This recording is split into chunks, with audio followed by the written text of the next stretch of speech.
अस्सलाम वालेकुम नाज़रीन, आपको अपने चैनल में वेलकम कहती हूँ। शुरू करती हूँ अल्लाह के नाम से जो बड़ा ही मेहरबान और नहायती रहम करने वाला है।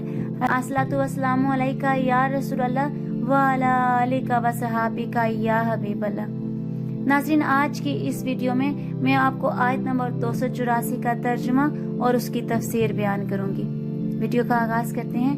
जो कुछ आसमानों में है और जो कुछ जमीन में है सब अल्लाह ही का है, और जो कुछ तुम्हारे दिल में है अगर तुम इसे जाहिर करो या छुपाओ अल्लाह तुमसे इसका हिसाब लेगा। तो जिसे चाहेगा बख्श देगा और जिसे चाहेगा सजा देगा, और अल्लाह हर चीज पर कादिर है। नाज़रीन, और जो कुछ तुम्हारे दिल में है अगर तुम इसे जाहिर करो। इस आयत में यहाँ इसके बारे में ये कहा जा रहा है कि इंसान के दिल में दो तरह के ख्यालात आते हैं, एक बतौर वसवसे के और एक बतौर अज़म और इरादे के। वसवसों से दिल को खाली करना इंसान की कुदरत में नहीं, लेकिन आदमी इन्हें बुरा समझता है और इन पर अमल करने का इरादा नहीं करता। इनको हदीसे नफ्स और वसवसा कहते हैं और इस पर मुआखजा नहीं। बुखारी और मुस्लिम की हदीस में है कि सरकारे दो आलम सल्लल्लाहु अलैहि वसल्लम ने इरशाद फरमाया कि मेरी उम्मत के दिलों में जो वसवसे आते हैं अल्लाह इनसे तजावुज़ फरमाता है जब तक कि वो इन्हें अमल में ना लाए या इन्हें अपने कलाम में ना लाए। ये वसवसे इस आयत में दाखिल नहीं। दूसरे वो ख्यालात जिनको इंसान अपने दिल में जगह देता है और इनको अमल में लाने का कसद और इरादा करता है, इन पर मुआखजा होगा। और इन्हीं का बयान इस आयत में है कि अपने दिलों में मौजूद चीज को तुम जाहिर करो या छुपाओ अल्लाह तुम्हारा इन पर मुआसबा फरमाएगा। हजरत इल्लामा शेख अब्दुल हक मदस देहलवी रहमतुल्लाह अलैह फरमाते हैं, जो बुरा ख्याल दिल में बेइख्तियार और अचानक आ जाता है इसे हाजिस कहते हैं, और ये आनी फानी होता है और आया गया। ये आनी फानी होता है, आया और गया। ये पिछली उम्मतों पर भी माफ था और हमें भी माफ है, लेकिन जो दिल में बाकी रह जाए वो हम पर माफ है, पिछली उम्मतों पर माफ ना था। अगर इस बुरे ख्याल के साथ दिल में लज्जत और खुशी पैदा हो इसे हम कहते हैं, इस पर भी पकड़ नहीं। और अगर साथ ही कर गुजरने का पुख्ता इरादा भी हो तो वो अज़म है और इसकी पकड़ है।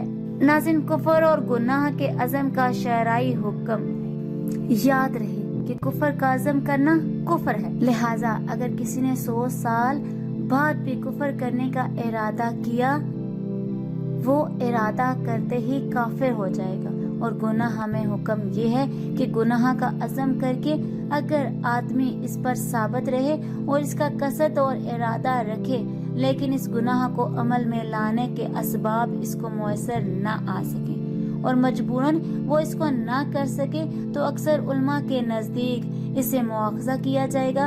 इमाम अबू मंसूर मातुर्दी रहमतुल्लाह अलैहि का यही मौक़िफ़ है।